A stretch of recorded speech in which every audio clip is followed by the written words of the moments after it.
Good afternoon. Good afternoon from Bern, and good very late night from Seoul in South Korea, where I am right now. I'd like to welcome everyone who is joining us today from Switzerland and Europe, the US, and from Asia, obviously. This is my distinct pleasure to welcome our panelists, our attendees, and my colleagues. Thank you so much for joining us.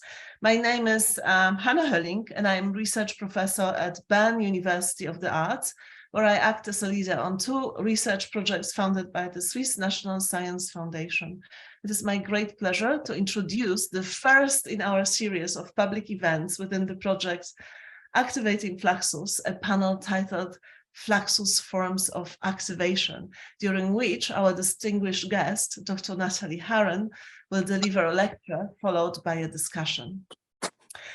I'm greeting everyone also on behalf of my colleagues and core members of our research team, Aga Wielocha, who will be speaking to you shortly, and the duo Com, which is Johannes Hedinger and Markus Gossold, our artistic collaborators, as well as on behalf of our expanding network, whose members are amongst the audience today. The team of the project and of this panel came together due to a generous funding from the Swiss National Science Foundation and was made possible due to the support of the Research Division and the Department of Materiality in Art and Culture at Bern University of the Arts, headed by Sebastian Dobrowski. This event is taking part within the series Forschungsmittwoch, the Research Wednesday. I'd like to say just a few words about the project before we begin. Activating Fluxus centers on the lives and afterlives of Fluxus objects, events, and ephemera created in the 1960s, 70s in Switzerland, Europe, the UK, and the US. Fluxus transformed creative practice for good, not least by questioning the dominant preconception of the artwork as something that endures unchanged. Inherently fluctuating by definition, the creative outputs of Fluxus reject any stable material form.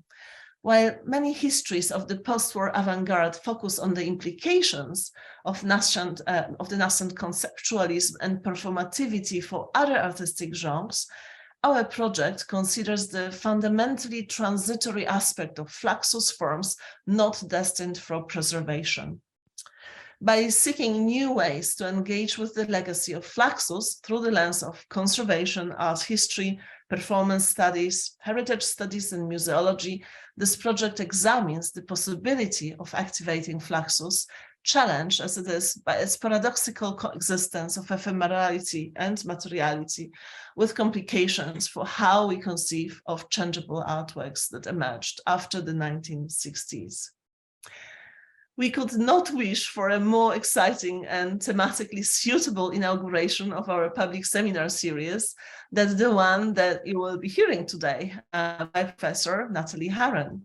Her talk fits perfectly within the larger context of our project, in that it asks, in which ways have Fluxus artists and the inheritors of their legacy activated and remade one another's works, both in the moment of the collective's emergence in the 1960s and in the more recent decades.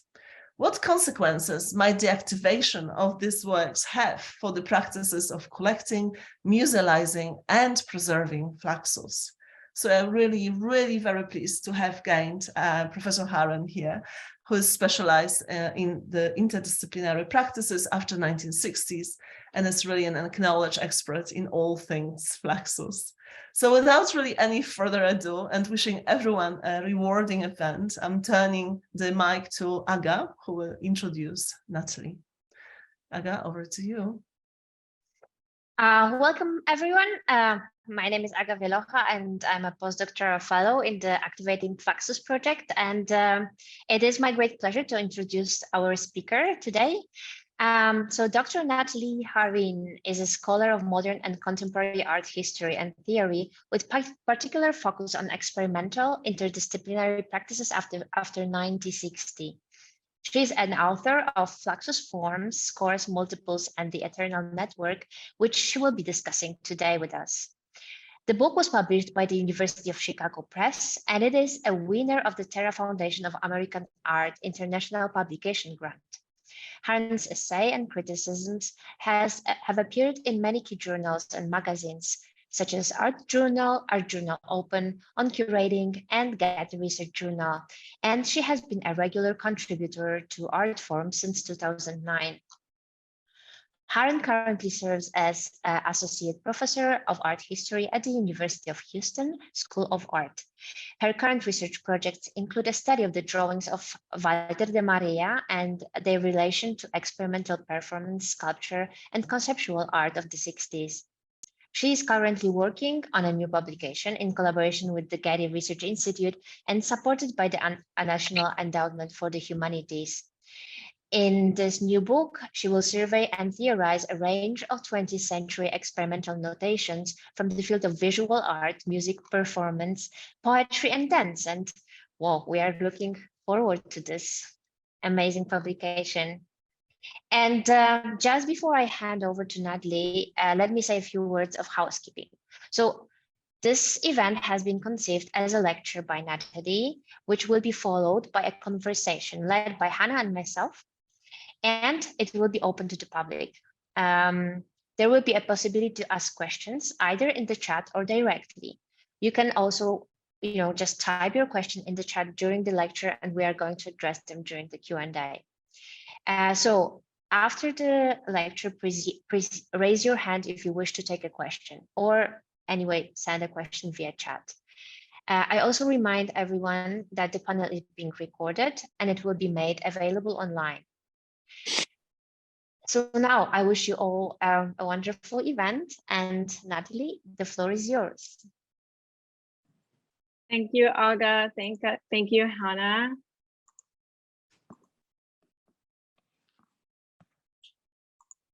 All right. How is that looking? Does it look good? Okay. Yeah, so thank you again, Aga and Hannah. It is a huge honor to be invited to sort of inaugurate your incredibly important research project. And it's exciting to continue to be in conversation with Hannah, who has done so much to advance discussions around art history and conservation in the larger milieu of changeable art in the 1960s. So my book came out in 2020, and it's still relatively new, I suppose, in these immediate post-pandemic times. If you're interested in purchasing the book, you can do so at the press, and I just have a little discount code there at the bottom. I'm trying to get it to go into paperback, so I think there are a couple hundred copies left in hardcover. So this talk is going to engage arguments from the book. And for those of you who may be new to Fluxus, I will just say that it was an international neo-avant-garde artist collective founded in 1962 with centers in West Germany and New York. And for many, it is a kind of uncategorizable art movement with many players and dissenting positions. And my project, Fluxus Forms, was really meant to build an intellectual history and aesthetic theory by focusing on a number of Fluxus forms or formats, namely the event score and the multiple, in order to lay out the general project of this unruly collective and effort to make the diverse array of its output legible. Of course, a really difficult project to try to say anything that kind of incorporates the practice of all these diverse artists. I'm going to touch upon a number of them today, but these are some of the figures who play into the arguments of the book. And the book opens with these three epigraphs. The form that Fluxus was trying to promote was, first of all, a form of openness. Openness, you might say, practically to the point of dissolution. I do not think it would be correct to say that there are no objects or that Fluxus wanted to destroy them. The exercise only shows how one can change one's attitude to the concept of the object, and all form is a process of notation. So first of all, we have this idea that there is a kind of formlessness or objectlessness or radical openness in Fluxus, given to us by Joseph Beuys's comment. But Brecht is reminding us that this is not really true. We need to approach a kind of alternative conception of form and of the object. And Higgins's quote reminds us that this kind of alternative conception of form can be found in the logic and the ontology of notation. And my book really follows this logic of notation or the score throughout all of Fluxus practice, to say that all of their output is kind of open to activation, not just performances and events, but also objects as well. And the book is an attempt to historicize and theorize the relationship then between Fluxus objects and performances, really seeing them as part of a continuum of rethinking relationships between authorship, labor, and distribution in ways that makes their afterlives in the present particularly tricky and arguably exciting for curators, conservators, historians, and theorists alike. And in particular, I argue that Fluxus artists' most important contribution to the history of contemporary art lies in this adaptation of the score format as a model for all kinds of artistic production beyond strictly musical performance.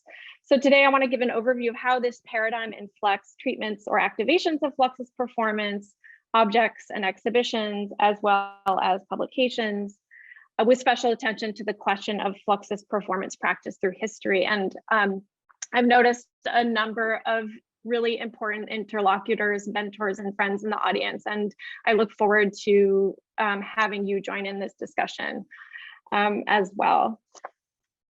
So this here is an event score by George Brecht. This is the opening gambit of Fluxus Forms. I take it as an emblem for the project of Fluxus, its guiding logic, which is very protean and fluid. This is a score for single or multiple performance. A source of dripping water and an empty vessel are arranged so that the water falls into the vessel. It also includes a second version, simply the word dripping. So it is a brief text in quite generic language. It describes an action that one can set up, a phenomenon that you can observe, a scenario to imagine. And there's a kind of temporal ambiguity here. It's describing something that could happen in the future, or it could be describing something that is happening, in the moment.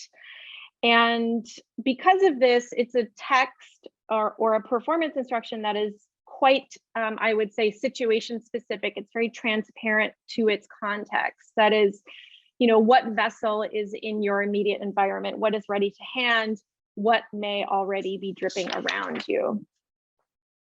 I also focus on drip music because it was a repeating component in early Fluxus performance, part of this inaugural 1962-63 European concert tour, where a number of Fluxus artists traveled to different cities and performed a whole concert length program.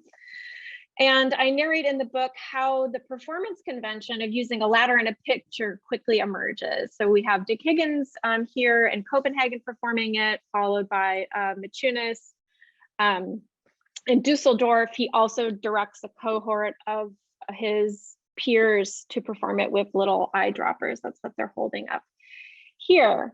But interesting to me, when it comes time for Brecht to perform his own piece, he does not take on that convention of the ladder. He does it in this very modest way, standing on the floor at Rutgers University, leaning over and just pouring water directly into this little kind of teacup on the floor, followed by Maciunas's next performance in Amsterdam, where he seems to rescind the ladder or let go of the ladder. And so just reading this trajectory of performance photographs, I make the proposition that George Brecht's modest performance is a kind of rejection of the piece kind of ossifying into this ladder performance convention, that it doesn't need necessarily such a grand presentation.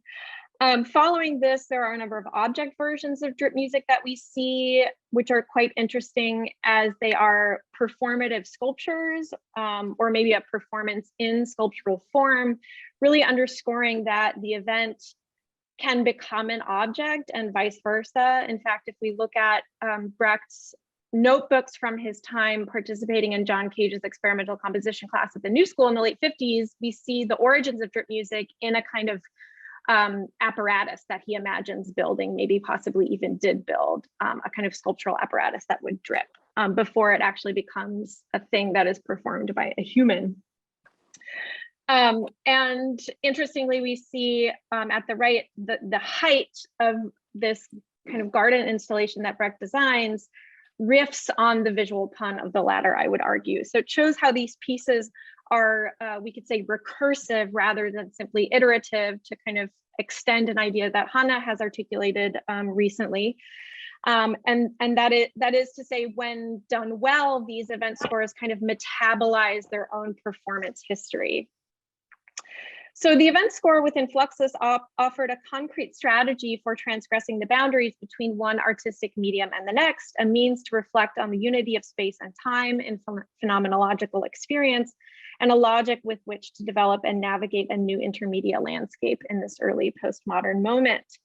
Indeed, this array of Fluxus drips illustrates how drip music evolved beyond its role as an originary textual source to become nothing like a source at all, but merely one realization among many other non-hierarchically relatable possible realizations of works that would continue unfolding apart from the oversight of the original authors, continuously, endlessly dripping their way into existence.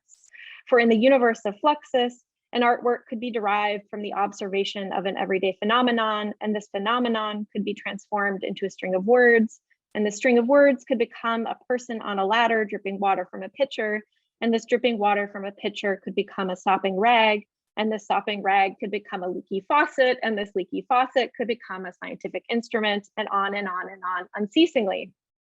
In the final instance, artistic form, reimagined after the model of the score, no longer relied on a piece of paper or a text, but on the idea of a transmutable and resilient form that travels. And certainly there are a number of Fluxus scores that kind of exist only as oral history, as lore, kind of passed from performer to performer. An emblematic Fluxus work, Brecht's strip music has become a continuous flow or flux, ever emerging through a continuous series of appearances across multiple spatiotemporal and material coordinates. Each time the work is performed, each time Brecht crafted a new apparatus under its name, each time someone recognizes the dripping song of freshly watered flower pots, as Brecht's mother once did, to the artist's delight, the artwork reveals another dimension of its formal possibilities, another valence of its possible meaning. The Fluxus innovation of the event score made this unusual kind of artwork possible. It enabled a dialectical marriage of the abstract and concrete, a turn to language only so that the artwork could be perpetually remade for the present, a work enabled by the score format to remain in becoming forever as yet. And this artwork in flux would, or will, we should say, never be final. For someone or something will drip tomorrow and the day after that, and so on and so on and so on, without end. No actualization can be prioritized over another, as each is in its own right correct and singular. As Brecht himself once assured us, no catastrophes are possible. The rule of Fluxus's deviant score-based works is paradoxical. An iterative work should become better understood the more realizations of it that exist, and yet its complete revelation can only be approached asymptotically, since no number of realizations will ever exhaust the possibilities of a topological form initiated as an unforeclosable potential object. This understanding of artistic production accounts for Fluxus artists' tendency to welcome the creative interpretation and reinterpretation of their work by their peers. Dick Higgins had his own name for this quality, which he described as exemplativism. So I pull this from a later manifesto from '76, where he writes, any realization will necessarily be to some extent arbitrary and is therefore an example rather than a fixity. For this reason, such art can be called exemplative. The emphasis rests on precisely what the work is an example of, and not on the precise structure or realization of the work. Since this process stresses not the single realization as the work, but the dialectic between any single realization and its alternates. In fact, in such a system, all form is a process of notation. among other things. The audience sees or senses the bare bones of the work along with the flesh. So the clarity with which these bare bones are assembled becomes a criterion of the value of the work. So returning to this kind of originary series of concerts, shortly after the launch of Fluxus in late 1962, Maciunas writes to Nam June Paik, "One can't just perform the same single think over and over and over and over. We try to vary each piece in each performance." This is an interesting quote for me because although it may simply seem to be an orthographic error, Maciunas wasn't the best speller. It is quite possible that he did use this word think deliberately in order to call up this idea of performing the same interpretation or interpretational concept, the same think rather than thing, over and over and over. And in fact, by the time Maciunas began to draw up plans for a Flux Fest in Prague, which never materialized, he was reimagining Brecht strip music in his own kind of rewriting of the piece, that the first performer on a tall ladder pours water from a pitcher or pail very slowly into the bell of a French horn or a tuba held by the second. And Maciunas would continue to compose alternate Flux versions of other artists' scores, many of which have been cataloged in the Fluxus Performance Workbook published in 2002. But here we see that Paik was among the Fluxus artists to take Maciunas's directive most seriously in this very well-known performance at Wiesbaden, now called Zen for Head. He paints a line of ink and tomato juice with his head, hands, and necktie, which was meant to be a realization of Lamont Young's composition 1960 number 10, but was so dramatic and so expressive, it kind of took on a life of its own and became Paik's piece, Zen for Head. It's interesting, this moment for me, because it shows how an interpretation of a score that is excessively expressive can sort of leap ontologically into its own kind of realm and become a different work entirely. And I've begun to do further research on Fluxus performance practice. I'm conducting more interviews. Recently, I spoke with Fluxus scholar Hannah Higgins, and we were talking about this kind of continuum between work and performer, between as a kind of continuum between object and subject in some of these pieces. That is to say, if the performer's interpretation, the subjective interpretation, overwhelms the bare bones of the score as object or work, it can have the potential of kind of obliterating the work and the composer's authorship of it, and becomes a work of the performer, of that interpreting subject. And these are examples of Paik then kind of taking this idea of Zen for Head and producing drawings that now exist as kind of frameable artworks that live in museums, which is a fascinating outcome. A similar logic of interpretation and performance applied to Fluxus publications, or Flux boxes or Fluxus multiples, examples of which you see in these images, which situates them awkwardly between unique artwork and editioned multiples. So they are unnumbered, potentially limitless, coming in varying formats and contents, although nominally they are copies of one another, that these are all part of a kind of unified idea or edition. So on the left, we have Ben Vautier's Flux holes. You see Vautier's prototype in the back, surrounded by Maciunas's copies or performances or objective performances or realizations of this prototype.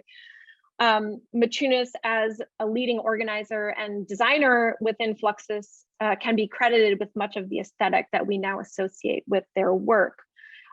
So here we have the kind of like transposition of the composer-performer relationship into the realm of object production, where the proposing artist is akin to a composer and Maciunas is akin to a performer/designer.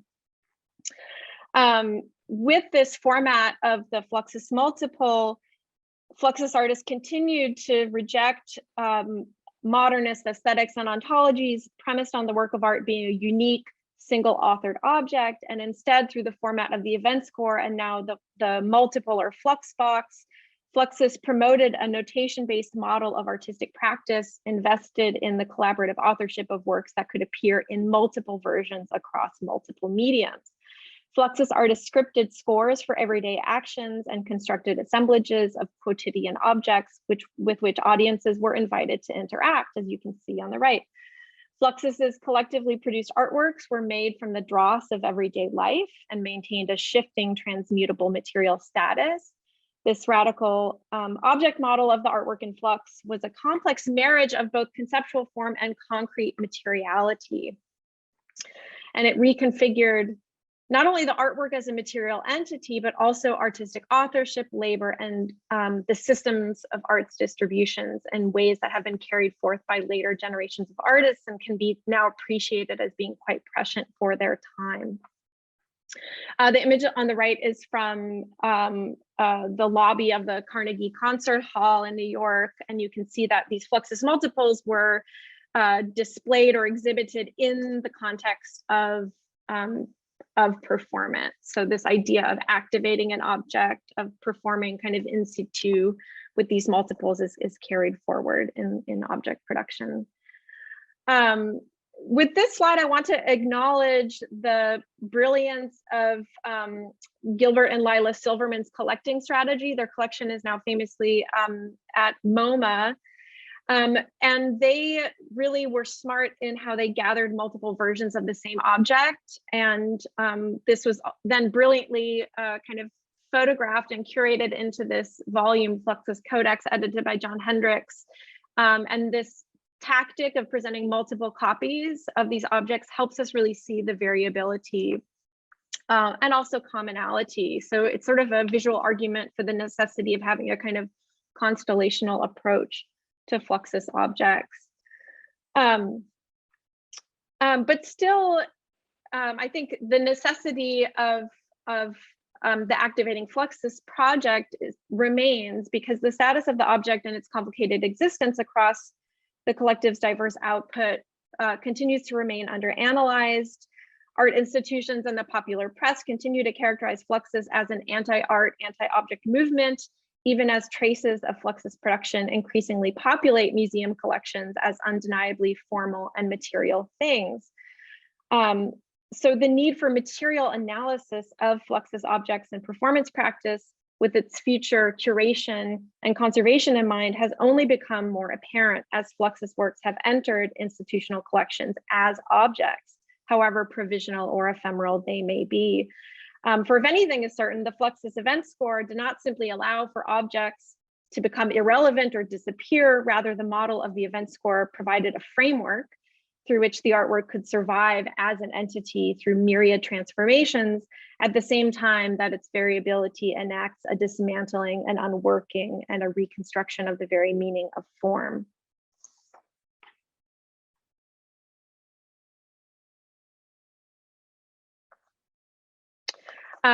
And so this is an example of how George Brecht's event scores were collected and published by George Maciunas in this compendium called Water Yam. And I want to isolate a couple of these scores to show how they kind of speak to one another within this context. So these are three different works that are all called Table. Brecht referred to his scores as little enlightenments I would send to my friends who would know what to do with them, which I think is a really beautiful statement. And you'll see how, you know, just like within drip music, how there's a kind of second version, dripping, which is a kind of condensed version of that piece. We see this happening across a number of conceptualizations of a table event. The first one kind of being more descriptive, elaborating, and then it seems that there is a progressive distillation, condensation, shortening of the text, so that this table event is simply whatever is happening around a table. It seems to me a kind of more advanced version that indicates the ways in which these scores initially circulated through familiar networks, that performers would know Brecht personally, or maybe be only one person removed. They wouldn't receive scores kind of autonomously. They would come within a kind of context of knowledge of Brecht's broader compositional practice, so that one would have a sense of like what this very otherwise enigmatic instruction table could mean. So in my book, I sort of begin from this idea that the event score is a kind of recognizable format. It's a genre enough so that we can begin to sort of generalize about them and how they were used by Fluxus artists. But in terms of questions of conservation and future performance, you know, there are too many Fluxus event scores, hundreds, maybe thousands, to develop a conservation protocol for them individually. I think Hannah has made good points in her scholarship about the kind of temporal two-foldedness of these works, that in their contemporary presentation, sometimes we are encountering both the instruction, the card, and a realization of it together. And if we encounter them separately, we have to know that because they are exemplative, as Higgins says, that one always needs to have a kind of idea of other alternative possibilities for the piece, or in other words, that is where their value or conceptual richness comes from. But they are so minimal and so kind of gnomic that there's a lot of this context doesn't necessarily always automatically travel with the score itself. So I actually want to return to this maybe over-discussed piece by John Cage, maybe his most famous piece, 4 minutes and 33 seconds, first performed by David Tudor in Woodstock, New York in 1952 in a modest hall. Stories say that the windows were open and one could hear rain and birds singing and, you know, cars driving by. And it's a piece that simply brackets a kind of empty container of time, and whatever transpires sonically and in terms of other senses fills in the contour of the piece. But I want to return to this piece and think about the way in which the success of Cage's radical pieces like 4 minutes and 33 seconds, the success of it, his ability to convince a skeptical public of the value of this piece, lies to a great extent with the figure of David Tudor, who was his most trusted performer, who projected a kind of aura of seriousness as he was realizing a lot of these pieces. And I want to point to this score in order to draw out a kind of new reading of it that may be pertinent to the historiography and conservation of Fluxus performance practice. For this piece is precisely about what is not written in the score, right? It's about the situation in which it's performed. Taste it, taste it, taste it. It's an instruction that means like do nothing. So you sit at the piano and you sit in silence and you listen alongside the audience. It's about the situation in which it's performed. And while it does seem radically open in how it can be interpreted, its success in reality has depended on a kind of invisible, silent, immaterial, tacit knowledge surrounding how it ought to be performed. This is a kind of unwritten contract that has developed through multiple generations of performers about what is the right way to do it. And Hannah, in your other work, you refer to this body of knowledge as a kind of virtual archive.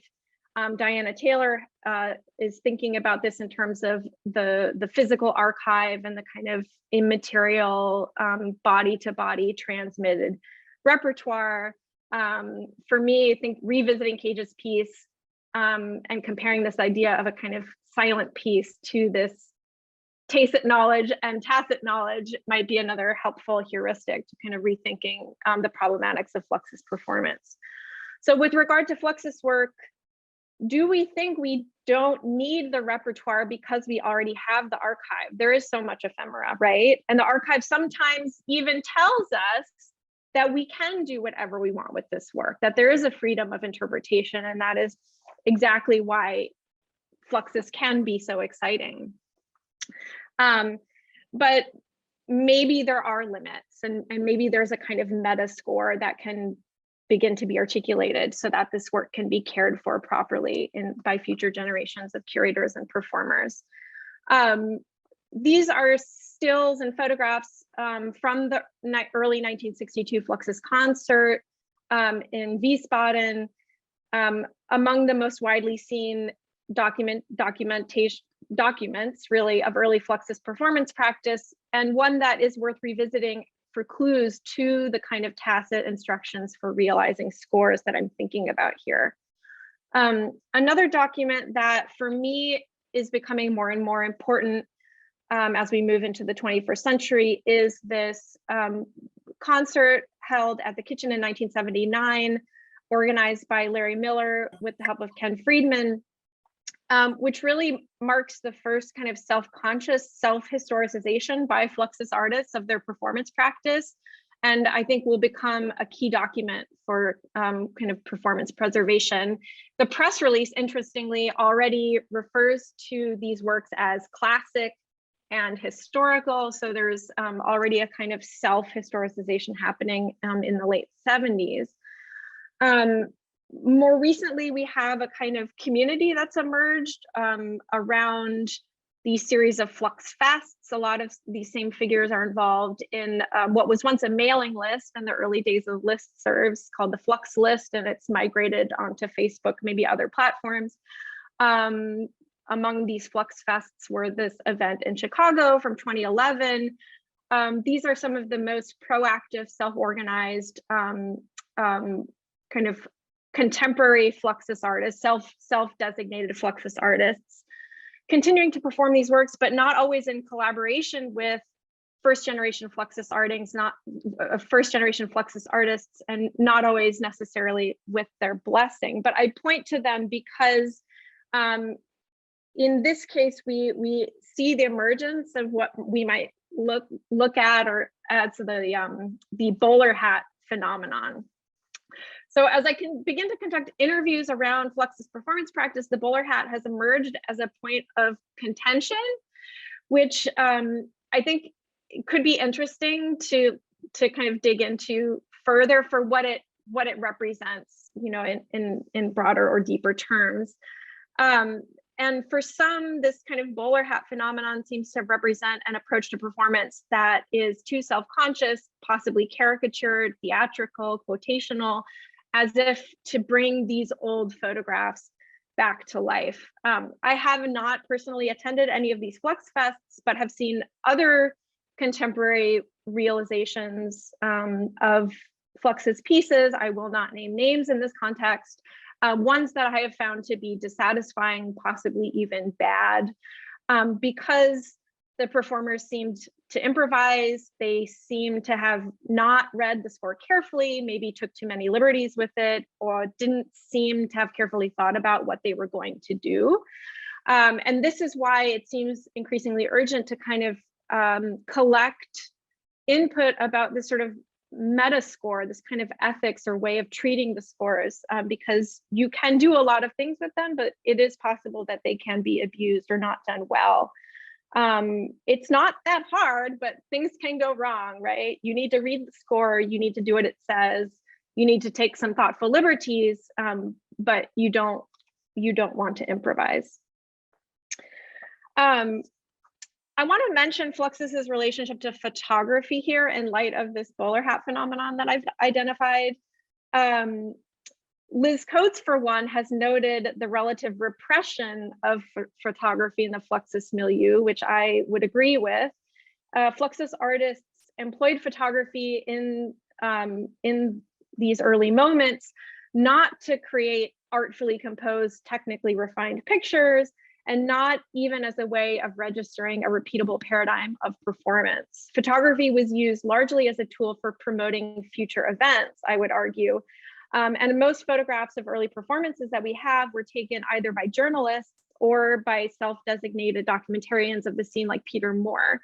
And so this Fluxus preview review is an important document for me because there are photographs included in this like promotional object like piece of ephemera that Maciunas designed, but it's a kind of a preview review. So the photographs here are meant as an enticement for future, engagement, and I would argue not as a means of kind of concretizing like this is how you're supposed to do the piece.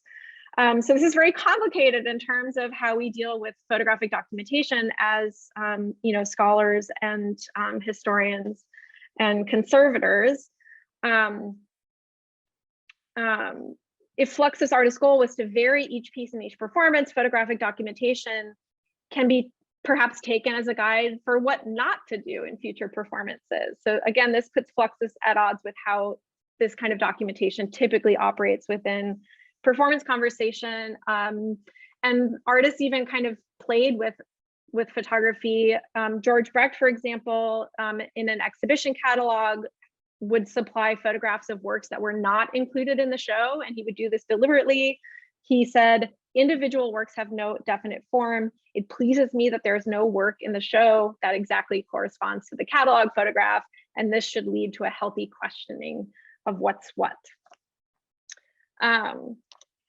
I want to include this example of a contemporary realization of Yoko Ono's cut piece because I found it to be a quite successful and profound activation of a historic performance piece in the present. This was done in Madison Square Park, directed by Joanne Akalaitis and Ashley Tata in December 2016. So this was in the months after Trump was elected president of the United States. And it's a kind of recontextualized homage to Yoko Ono's famous cut piece, one that simply lets the kind of contemporary context of its realization kind of permeate our understanding of the meaning and significance of this act of cutting of clothing. And maybe it's not Yoko Ono's piece anymore, but it shows how these works can speak powerfully to the contemporary moment. They are always ripe for revisitation. They can always teach us new things. Another way in which these works have been kind of re-realized is through republication. And I show these two examples as sort of ways of highlighting different approaches to this, and a way to show that the even graphical representation of event scores can transform how we engage with them as works, as textual objects. So on the left, we have a spread from the Fluxus Performance Workbook. This is probably the way that most young people encounter Fluxus scores now. It's a pretty expansive digital publication that just kind of lists by artists, dozens and dozens and dozens of scores. It is really a workbook. It's a thing you can take into the classroom. You can email it to your students. It's very handy. However, in comparison to the work being done by Primary Information, and here I'm holding up an example of, this is a republication, sorry, my blurred background is making it hard to see, of one of the Great Bear pamphlets. This is by Allison Knowles, really faithfully reproduced by Primary Information. And the only way you would know it's a republication is that it's actually, there's an embossed stamp on the back. So there's a kind of texture. It says Primary Information 2007. So on the one hand, we have with the performance workbook, a kind of privileging of raw text as communication, that the score is just about like language being transmitted. You just need to know what the words are so you can do it, versus on the right, we have an emphasis on the look, the layout, the tactility, the materiality of the score. And I don't have time to get into this, but I also wanted to acknowledge in this moment the digital presentations of Fluxus materials that we have that have done an admirable job of making this work public. I'm thinking of the Fluxus digital collection at the University of Iowa. The Fondazione Bonotto has digitized a lot of their materials. Post.moma.org is another. And the Scores project, which I'm working on with the GRI, the Getty Research Institute, will eventually contribute to this project as well. And so at this point in my presentation, I just want to stop and relay a number of concerns I have about the contemporary performance of Fluxus scores, really thinking like decades into the future, when we no longer have the privilege and honor and benefit of engaging directly first generation Fluxus performers.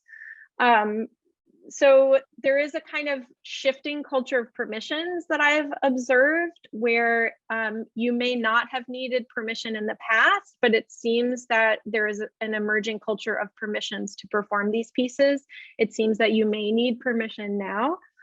And living Fluxus artists are establishing protocol on this and influencing the protocol on this, which is akin to those conservators in the room, you will know, artists' intention kind of shifting over time. So in the 60s, perhaps this work was a gift to be given away. Now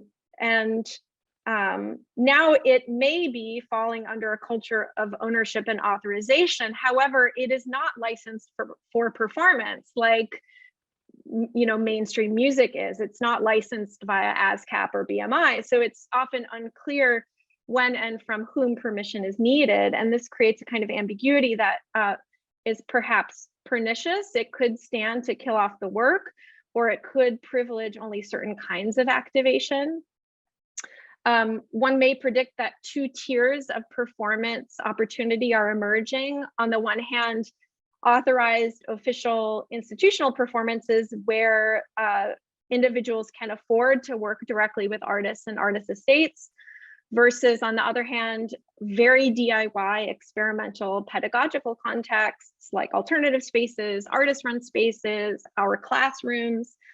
But I begin to wonder where is the space, or is there a space for highly visible but unauthorized interpretations? Is this not part of the historic spirit of Fluxus? Where will that land? So the authorized performances that we do benefit from in the present currently take place via networks of trust, which may contribute potentially to the condensation or concretization of works, a certain way of doing them that gets repeated and inscribed over time.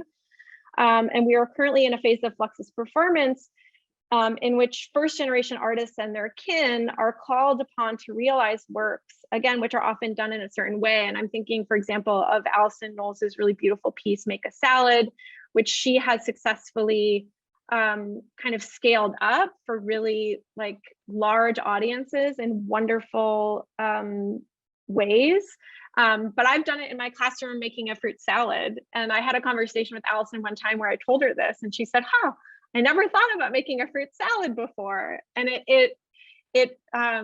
mean, it's an amusing anecdote, but it also for me raises the question of like, the instruction literally just says make a salad, and there's a way that Alison makes the salad, and it is a way that is repeated over time. So if I'm a curator, 50 years in the future, I may be inclined to try to make Alison's salad. So I hope you see where I'm going with this, the way in which there's tracks being laid in the present that are directing us towards certain futures. And I want to be really self-conscious about that.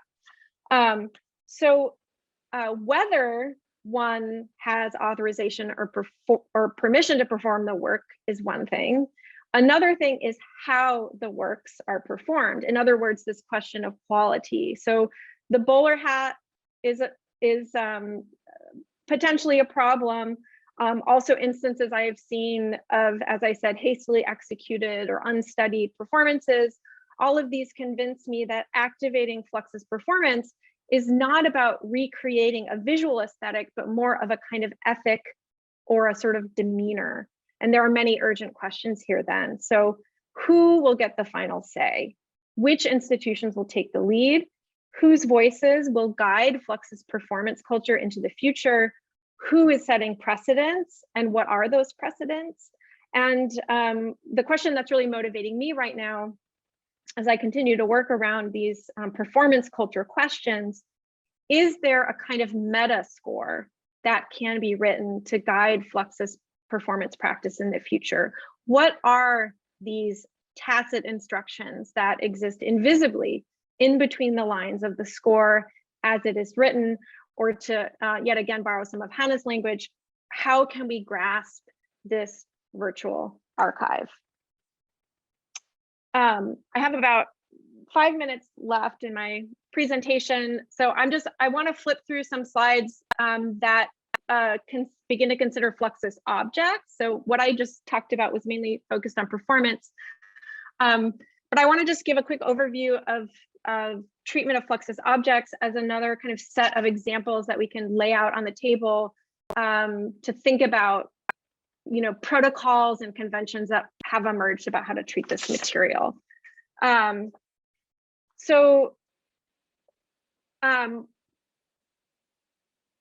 Some of these emergent paradigms of activating Fluxus in terms of objects in museums and exhibition settings might bring us back to this moment in 1993 of the Walkers in the Spirit of Fluxus exhibition, which presents us with this kind of vitrine problem of showing original materials meant to be touched, meant to be interacted with, but secured behind glass, for the benefit of the collection and its life into the future. This is a perennial problem of exhibiting Fluxus. However, I will commend the Walker on these very beautiful vitrines. I think they did quite a nice job. Interestingly, around the same moment in '92 at the New Museum, Susan Hapgood and Cornelia Lauf took a totally different approach with their exhibition Flux Attitudes, which kind of remixed first generation Fluxus artists with younger figures. And from what I've been able to gather about this show, there were virtually no labels, virtually no attributions of who made what, and you could touch everything. When the Gilbert and Lila Silverman collection entered MoMA, John Hendricks and Gretchen Wagner curated Thing Thought, Fluxus editions 62 to 78. Where they took a sort of compromise position and did this sort of what I think of as a vitrine remix approach, where they showed multiple versions of, for example, the Flux kit, which you're seeing at center. And then they invited different artists to shuffle the contents to decide how it was going to be displayed in the case below. So here is Allison Knowles's version. I believe in here, the foreground, this is Miyako Chiyomi's version, again, dealing with similar contents, but displaying them in different ways. Here's Allison Knowles laying out the context or the contents of the Flux kit there. And then they also invited contemporary artists to respond. So videos were made public through the museum's website. The artist Pope L eats a scorecard, presumably a replica of one, and then he packages the Flux kit into a box and liberates it from the museum. The artist Anna Ostoya took a bunch of replica cards and tossed them over into the atrium of the museum in another video that was made, and interestingly includes in her reproductions a kind of commentary on Occupy Wall Street, which had unfolded recently. And many other museums I've seen have reproduced event scorecards as takeaway mementos for DIY performances at home. This is possibly a way to get around having to negotiate performance realizations within the institution. At the Getty Research Institute in 2007, there was a show of radical art from Japan in which a kind of simulation of Ayo's tactile box was built into this display outside of the vitrine. So this is an object simulation that is really focused on just tactile elements. So not trying to recreate the look of the box, but just this experience of sticking your hand in and feeling the contents. The Walker also, about a decade after their Fluxus show, had Christian Markley as an artist in residence and invited him to kind of engage with their Fluxus collection. And he produced this really cool video installation of 16 monitors that show him interacting with objects, actual objects from the Walker's Fluxus collection. So the viewer of this piece doesn't get to touch the works, but they get to sort of see someone else touching them. And here you don't get the haptic sensation, but you do get to at least hear the sounds that might be elicited from these objects. For the Getty Research Institute's recent Fluxus Means Change exhibition, they produced this kind of unboxing video around Benjamin Patterson's unique piece, Hooked. Although I will say that it is sped up and has artificial sound effects. So in a way, it's sort of like a bowler hatification of moving image documentation, which may have its drawbacks. When Thomas Kellein curated a Fluxus show at the Kunsthalle Bielefeld a number of years ago, there were what I would call Fluxus unboxing videos that were more just sort of straightforward. And I thought that was done quite successfully. Of course, we could talk about the GRI's conservation of Benjamin Patterson's Hooked, but that is also dealt with very nicely on the Activating Fluxus website, so I'll skip it. But I was the researcher who pulled it out from collections and released it, this stench of sardines, into the reading room. So I'd be happy to talk more about that experience. But I do want to talk about what can happen when curators and conservators aren't proactive about activating Fluxus. When I was doing research for my book, I came across this 1969 exhibition by George Brecht at the LA County Museum of Art, which was a series of 15 sculptural arrangements of ready-made objects that the artist conceived for the show, each of which was a chair with an object on it or near to it. Brecht never traveled to Los Angeles, so the works were executed as a kind of delegated performance art based on his score-like instructions for the chair's assembly. So these were kind of provisional works of art that I think provide a possible object model for, or a case study for how we might think about activating Fluxus objects now and into the future. So the instructions you can see are very much like a score. They're very straightforward. They describe what kind of paint to use on the chairs, what sorts of objects should be chosen. And perhaps characteristically, after the show, Brecht requested not the works to be sent to him in Europe, but just photographs of them, which he said could be credited to the photographer, like, and this is a quote, like Joan Baez might be credited with interpreting a song by Bob Dylan. So already you have this kind of musical paradigm operating in the background.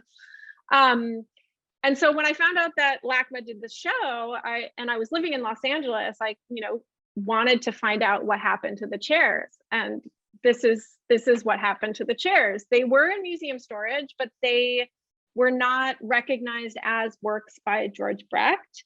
So they've not been de-accessioned or accessioned. They're too significant to discard, but they're not significant enough to be accessioned or registered or cataloged as works by Brecht. It's a kind of example of a performance or an event that looks like a sculpture, but can't really be treated like one. And these objects look dead. I mean, they look terrible, right? They need to be repainted. They're dusty, parts of them are missing.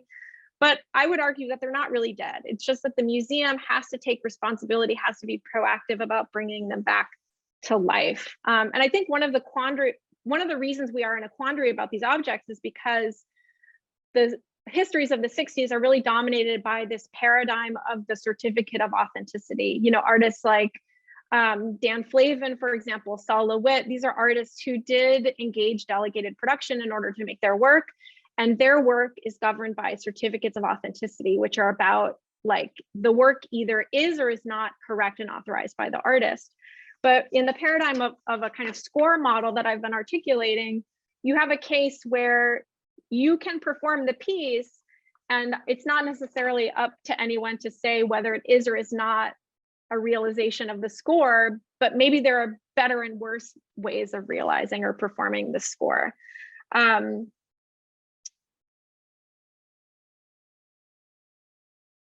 Yeah, so it's not a surprise that a museum would be wary about taking the lead in resuscitating a work like this. Another example that we could go into if we have time would be the case of Simone Forti's dance constructions and her work, Onion Report, which has been sort of revivified as Onion Walk. And the scholar Megan Metcalf has written really beautifully about this case of a work kind of not even being brought back from the dead, but kind of reimagined for the future. So a work that really it only existed conceptually in the 60s via Forti's score, but now it has been kind of done and redone. More recent iterations or kind of activations of Fluxus on a quite spectacular scale include the Flux Olympiad that Larry Miller organized with Tim Rosati at the Tate Modern in 2008, which was, I believe, the first time that Alison Knowles did her salad in this way on this scale. And it's really interesting to me to kind of revisit that moment, because after 2008, Knowles's work kind of came back into public consciousness and she was asked to do the salad. And then this became the way that she would do her salad, with rakes, sterilized rakes and a tarp, in a really beautiful and engaging kind of revisitation of a piece. So it's a kind of, it has developed its own 21st century performance convention and a new identity, which makes me wonder if there will ever be other ways of doing Alison Knowles's salad piece. Another example that we could talk further about is the Flux Labyrinth, which was originally realized in 1976 in Berlin by Maciunas, again with the important involvement of Larry Miller. And this was the highlight of the Walker Show in 1993, which I think is another good precedent for reactivating Fluxus, because it becomes more obviously about the experience rather than simulating the visuality or materiality of the thing, right? Because it's such a large environment. Obviously, it's not going to remain after the exhibition. Obviously, it's about your experience rather than fetishizing an object. This was most recently redone in 2015 at the Frieze Art Fair, at a time when Larry Miller wasn't able to participate. And so it was called the Flux Labyrinth, but it was actually referred to as a tribute or an homage rather than like a historical recreation of the piece. So this is another thing we could maybe discuss further is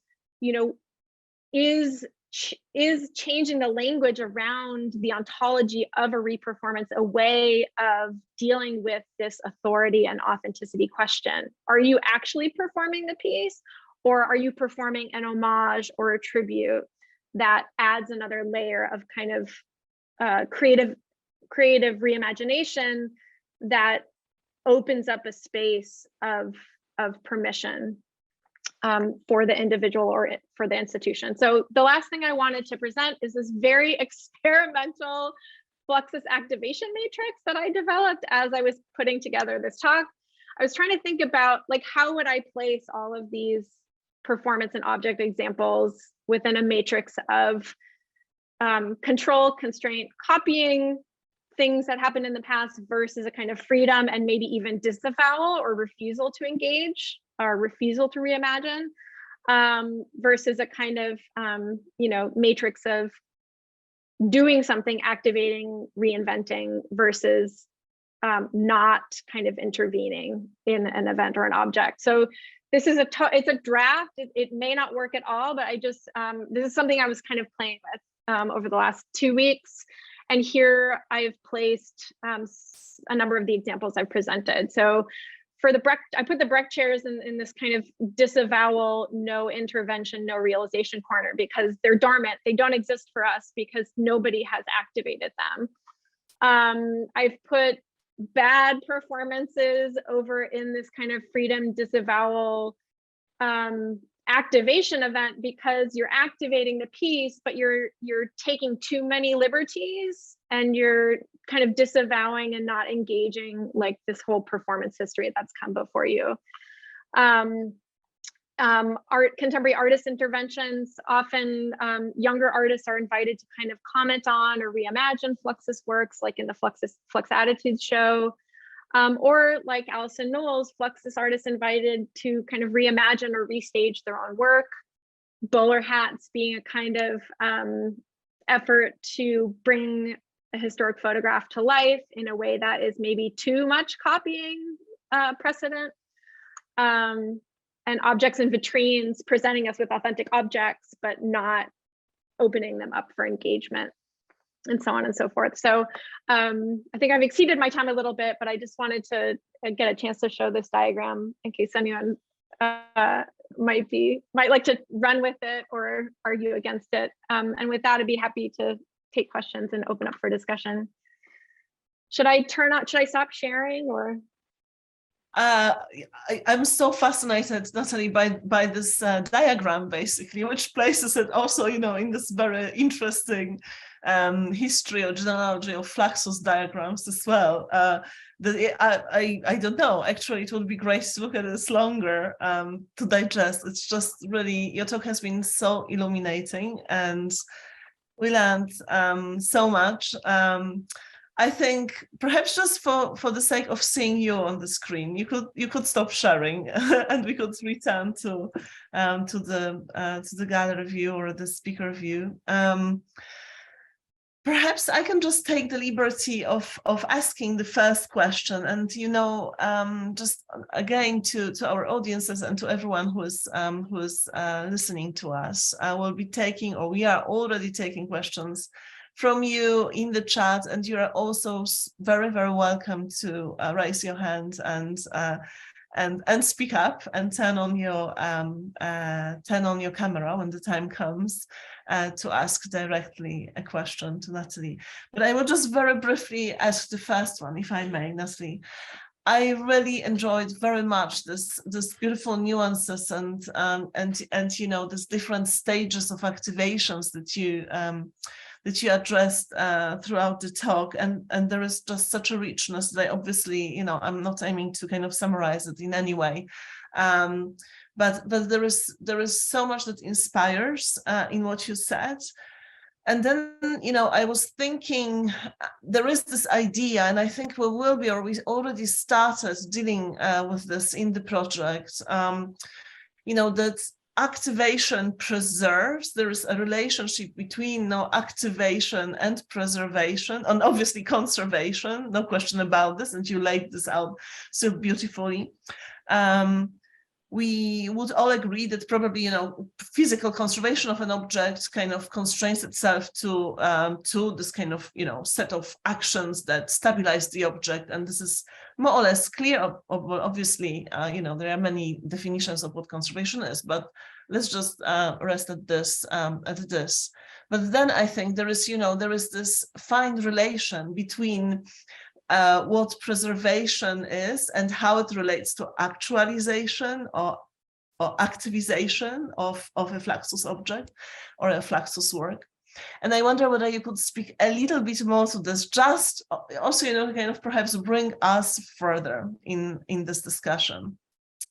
So I think, to make it very short, is there a way, are there a way of activation which do not preserve the work, or is there a preservation that does not activate perhaps the work as well? Yeah, I will stop here, and I would just love to. Actually, my diagram might help me in this regard. Yeah, let me put it back up again if I can. Yeah, I think preserving, I would put preserving without activating, down in this objects in vitrines, right? You're trying to freeze the object. When I was, I've been in and out of the Getty Research Institute over the years, and it's been interesting to see how they're treating the objects in the Jean Brown archive, which is their main repository of Fluxus objects. They've become a lot more cognizant of the problems of all of the different kinds of plastic that these boxes, not just like the boxes made out of plastic, but then objects inside of them made of different kinds of plastics, and these interacting with one another in problematic ways. So you have, on the one hand, curators who really value, the work of folks like me who want to come in and open things up and engage with them. But then, from a conservation perspective, these things really need to be in cold storage, and they really shouldn't be taken out very often. So I think increasingly these objects are being frozen and not activated, so that we can, have them, so that they will persist. Because as we see with the example of Patterson's Hooked, they're not made of things that were meant to last. And I'm okay with that. So I think as we move into the future, we may increasingly encounter simulations exhibition copies, etc., which is fine. But I think as part of your project, maybe collecting more input about what to prioritize in those sorts of simulations would be really valuable. So what was the inversion of that? Activating without conserving. Mm-hmm. I would put that over in the opposite quadrant, right?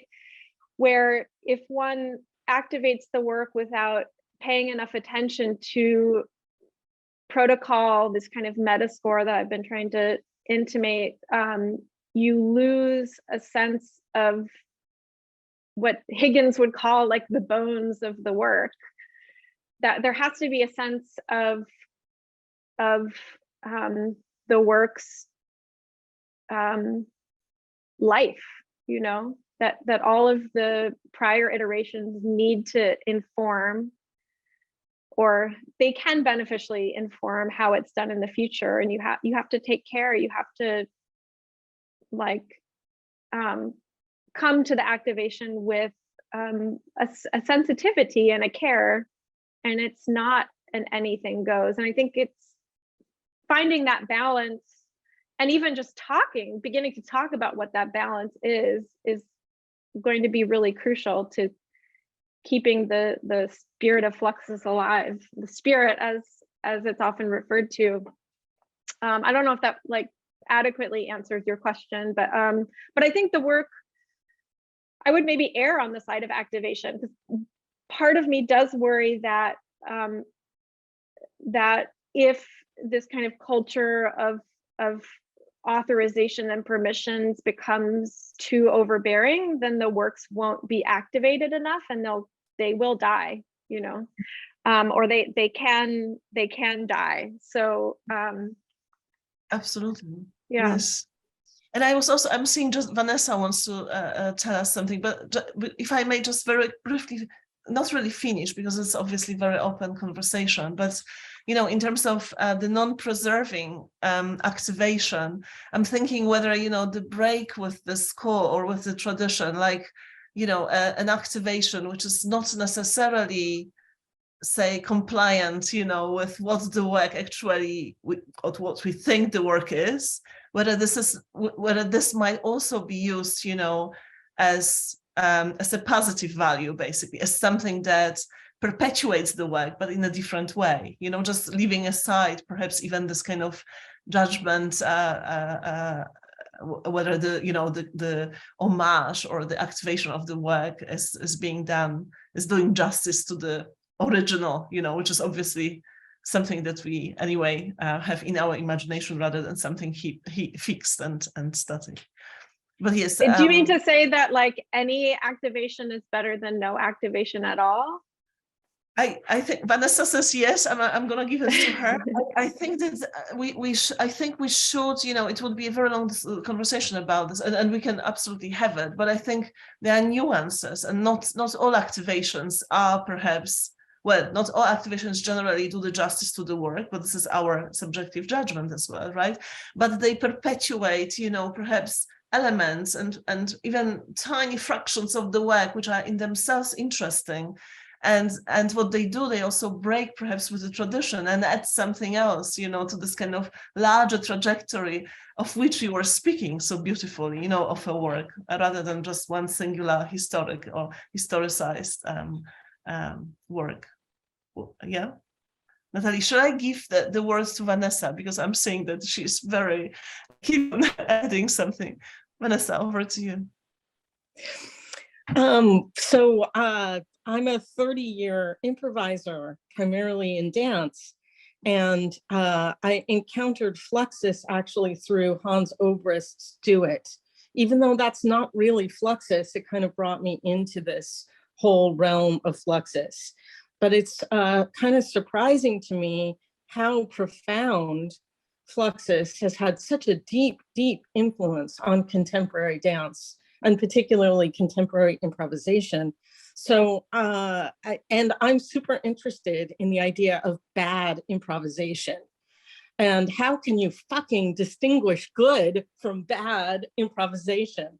I mean, in my history as an improviser, I've gone to many performances where someone was like, oh, that's bad improvising. Oh yeah, that person's doing a bad job. And I've never understood, isn't improvising available to anybody doing anything? And the most amateur nature of improvisation is almost always revered. So we're always aiming to get back to this super amateur, very unprescribed, unreproducible kind of a thing. And so I just wonder a little bit about that kind of nature of that poor performance and bad performance. And we're in such a smooth, easy, pretty kind of time where TikTok is beautiful and everything is so well executed. Anyway, I could go on, but I'm going to advocate probably my whole life for really bad performance and truly bad improvisation. And the most amateur, poorly conceived, that it's going to be I'm going to advocate for it because I think that's where change can happen. And I think Fluxus is about change, but it's not about taste, really, is it? I mean, I don't know. These are my thoughts, but I do love your book so much, Natalie. I read it over and over again. It's wonderful. Would you like to respond to it, Natalie? I'm seeing that Aga commented. Yeah, I sort of skirted this a little bit before, but what you're raising for me is just my memory of not wanting to participate in a conversation around how to perform scores until I had done enough research and started seeing enough bad performances that I did start to feel a responsibility to open up this conversation because I actually do think that there is maybe not a right way and a wrong way, but like a better way and a worse way. And I have so many more interviews to do, but I've been really moved by the interviews I've done with Fluxus folks so far, where like there's a refusal to pin the work down in a way, and I don't know how like self-conscious that is, but to me it just is, it's just gets back to this ethic of like an invitation and wanting people to engage the work. And yeah, I guess I agree with you. It's better to do it badly than not at all, but we can at least maybe not tell people what to do, but guide them. And that maybe that's a very fine line, but it's an important one to pay attention to. There's two other things I wanted to say quickly that you've reminded me of. One is that, of course, I think whatever protocols are being developed for conserving dance, a lot could probably be applied to Fluxus scores. But again, there's just so many scores, it would be impossible to develop a protocol for how to do each one individually.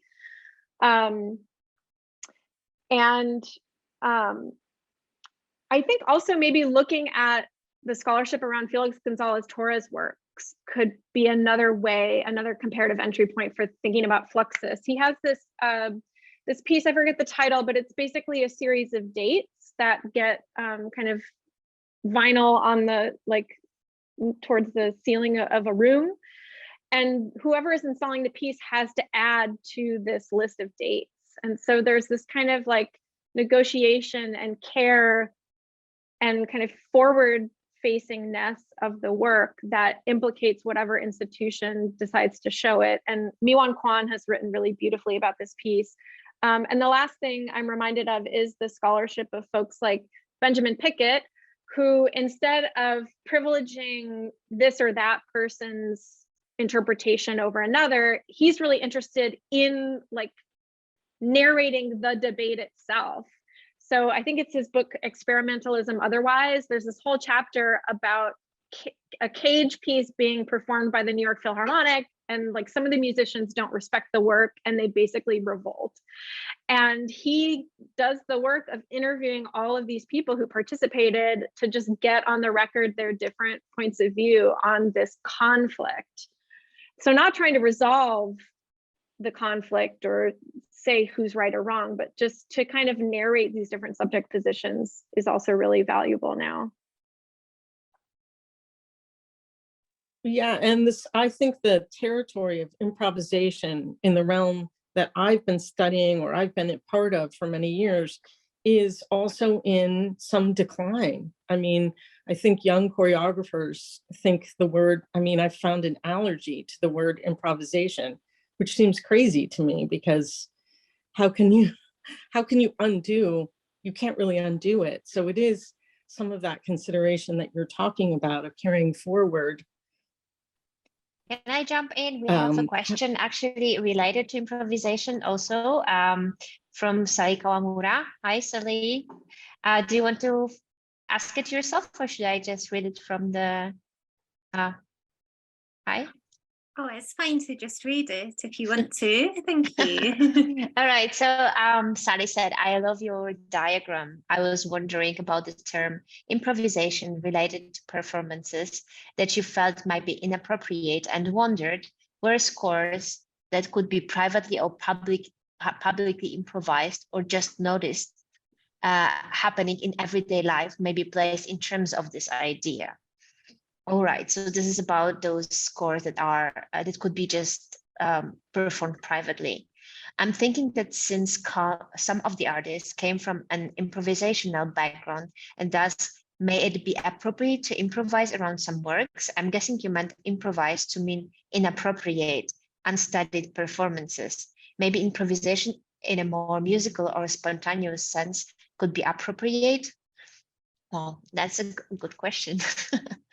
Yeah, I was thinking when I refer to improvised performances, I'm thinking specifically of performances that are done in front of an audience in which the performer is not well prepared, you know, is just kind of doing things on the fly. And part of the meta score that I've begun to sketch out includes the guidance that you have to decide what you're going to do before the moment of performance. You know, you have to plan. You maybe don't need to rehearse. A lot of people I've interviewed so far said, no, you don't need to rehearse, but you need to like mark out what you're going to do. So the work, a lot of the labor is just thinking about what you're going to do and assembling the items that you need in order to do it. Items that are usually, they should be just like kind of everyday versions and not ornate theatrical versions of whatever that object is.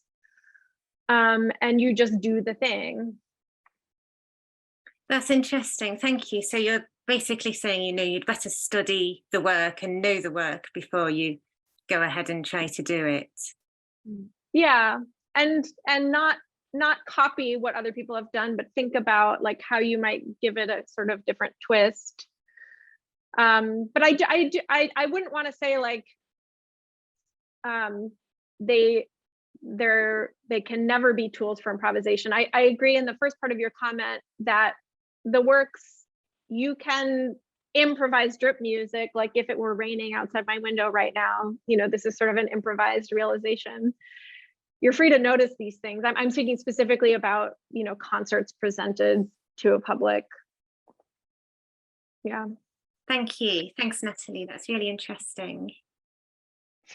We have one more question from Jessica, and I've seen Josh raising his or her hand, but I will go with Jessica's question. Do you think we should also consider a hierarchy regarding the objects as part of the Fluxus movement versus the individual artist's intent for each piece?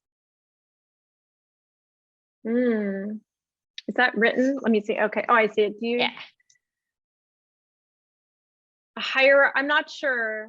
A hierarchy of objects. Is this? I wonder if this is referring to like a hierarchy of how they're exhibited. I'm not sure. Sure. Hi. I don't know if you can hear me. It's me. I don't have a lot of signal. And I asked not so much regarding exhibition, but much more like how we're also viewing the performance as being seen as a way to preserve it, right? Preserve these objects in different sort of ways. So I think it's really interesting because we see Fluxus as a movement. So we just like file all these artworks that came out in a period like. Jessica, the audio is really bad. I don't know, Natalie, could you understand the question? The other side of the coin would be like Twitter style and even your sense of. Do you hear me? No, we are Hello? losing you. Sorry. Sorry, Jessica. Can you maybe type it in the chat? And in the meantime, maybe we can just take a question from Josh. Hi, Josh. Hello. So I'm interested in this idea of correct way of doing a Fluxus performance. I'm writing a thesis paper right now, talking about how Fluxus and other art practices that use instructions, how they kind of point to this thing that I see across all art, which is that context kind of builds a deeper, or like iteration kind of builds a deeper understanding of the artwork. And so to me, I think this idea of correct and incorrect, I don't know, I see the potential for whatever we would call an incorrect performance of it as being equally valuable, because it shows, it's almost like the negative space in a painting or something like that, where it kind of the opposition of what we would think of as correct or incorrect is still adding dimension to the thing. And so like, even if it doesn't necessarily fit the spirit that we're expecting, it still gives, the interpretation of it still gives new dimensionality to the work. So that was just kind of a thought. And then I had a question, which was, I'm wondering how this conversation relates back to the Fluxus Manifesto, and if that is maybe a source to get to some kind of answer, if there is one, and what your thoughts on that are. Oh, wow, that's a good prompt. I think your first comment really echoes what Hannah and others have said, but I don't want to be on the record as saying that Fluxus performances are correct or incorrect. I think my argument is that there's no way to determine that, but based on a knowledge of performance precedent that privileges how first generation Fluxus artists have done them, I think a consensus may emerge about a performance being better or worse, or preferable or less preferable.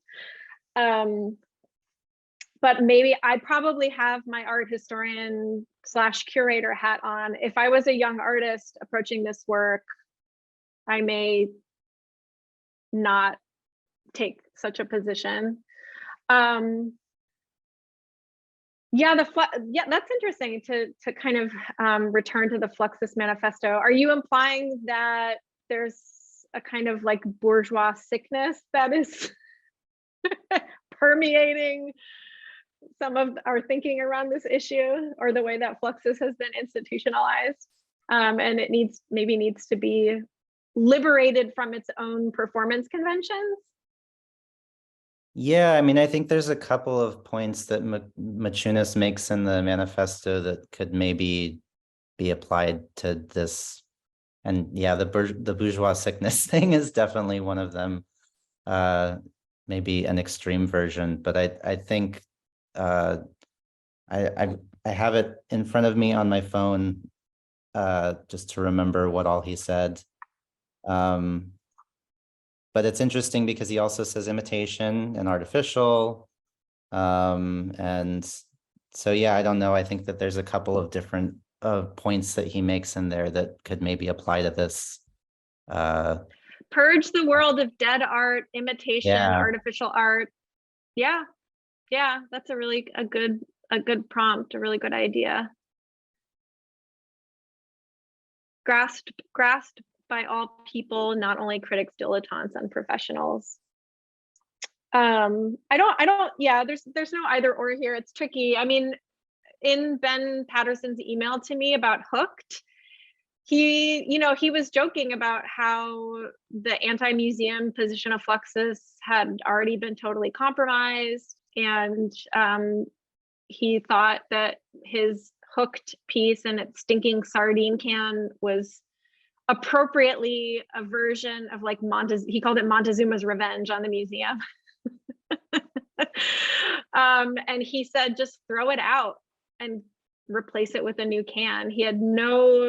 There was no preciousness for him about it at all. Just throw it out and replace it. So I think, Fluxus is not the only category of object that needs to be treated this way, but I think there are all kinds of objects, late 20th century to the present, that have forced curators and conservators to think differently about the preciousness of the object and like what needs to be preserved instead. It's a sort of like an idea needs to be preserved, and kind of intellectual position or an ethical position.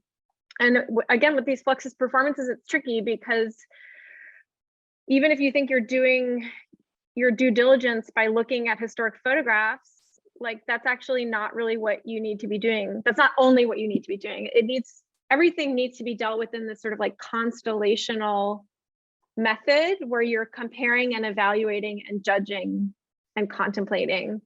And that is actually really the core engagement with the score.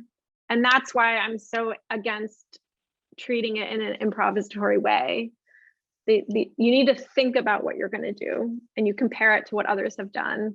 And in an exemplativist manner, this will create a realization that others can then compare and judge. So I think the fact that we're having this conversation is actually a kind of sign of the success of the work. Yeah. And Natalie, I'm just very briefly jumping out of this because I have the momentum again. I think we also, what is really, really interesting here that you also brought up is that many of those scores serve also our pedagogies, and perhaps, can be called as a larger, or kind of named as a scene within this kind of larger Fluxus pedagogy. Quite often the students take on Fluxus scores to exercise them in our classes, and I know that you're doing this, but I was also doing this for a while. And in these terms, there is no, no kind of value judgment as well, what the good and the bad performances, but it's really beautiful, at least from my experience, to see how those young people, people, I don't know, doing the MA degrees or late in the BA degrees, are engaging with those scores in a very meaningful way, without perhaps still much knowledge and without much of this kind of courage of weight of historicity. I just wanted to add to this, that we should keep this pedagogical as well aspect of Fluxus and Fluxus scores. Yeah, I see Jessica has typed out a more elaborate version of her question, which points to, and I agree, it points to the importance of beginning to pay attention to each individual artist's approach. So, maybe as I propose, it's actually, or maybe what I propose is not desirable or possible. Maybe it's not possible to generalize about Fluxus event scores as a genre. It's also maybe not possible to come up with a protocol for each individual score, but maybe what Jessica's pointing to is a good approach, which is approaching each artist and kind of thinking about their work as a kind of cohesive unit, and thinking about like how would Larry Miller realize Larry Miller's scores? How would Yoko Ono realize Yoko Ono's scores? This is actually what's happening with the scholarship. So who knows, my Fluxus book might be the last like monographic treatment of Fluxus. I think younger scholars are beginning to really isolate specific artists and focus on how they treat their practice, which I think is good and necessary. All of these artists need more attention individually. But sort of resonant with my concern about permissions and authorization, I worry about this like larger collective thing called Fluxus and what happens to that. what happens to our understanding of this collective endeavor. It seems like in the end, authorship and the kind of value of the individual name reigns supreme. And I can't help but admit that part of me is a little saddened by that.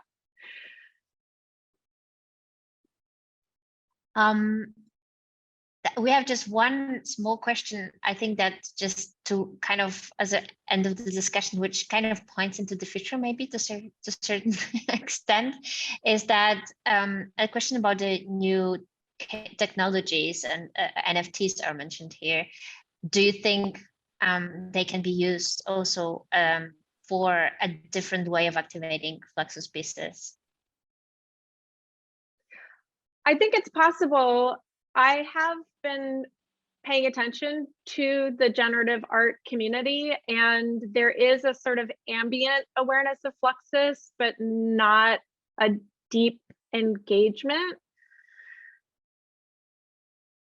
I haven't seen incredibly compelling examples of people engaging the NFT space with Fluxus ideas, but I think there is potential synergy there, and it will take a technologically proficient and clever artist to make those connections.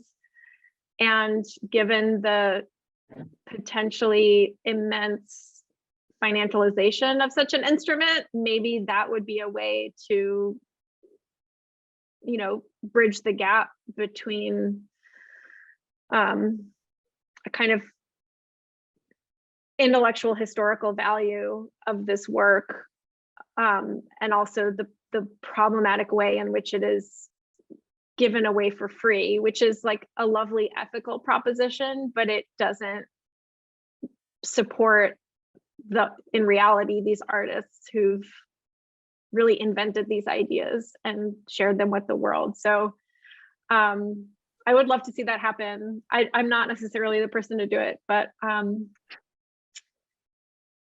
it is possible if the NFT market doesn't totally bust before then. Thank you, Natalie. And there are obviously so many other new technologies, you know, outside of this NFT discourse that one could pursue here. But unfortunately, we ran out of time, and we are already a few minutes after the time. But it was such a fascinating lecture, Natalie, and I will just ask everyone to please join me in thanking you so much for a really, really insightful, illuminating talk. And exactly, clap hands digitally. I want to say thank you again for the lecture, Natalie. We will remain in touch, and if there are any other questions, I bet you'll agree that we'll forward them to you, because we couldn't take everyone's question. I'm just seeing now in the chat. And yes, and we much look forward to our further conversations. Other than this, I'm just gonna say, I know Aga will put on now our slides where I'm gonna point to our website. So for everyone who is interested in our project, it's outcomes already, but also future ambitions. Do check out our website. There is quite a lot of things going on there on activatingfluxus.com. And I'm going to also place here an invitation to an event, which is next in our series. It is a joint event, organized jointly by Activating Fluxus and Performance Conservation Materiality Knowledge Project, another SNF project here at HKB, that will host Anna Scheffler on the 21st December. And Anna Scheffler will be speaking about the art of preservation, a recent book by her, which occurred in German, and actually the only really, really nice or recent kind of insight into the book in English. So I hope you will be able to join us.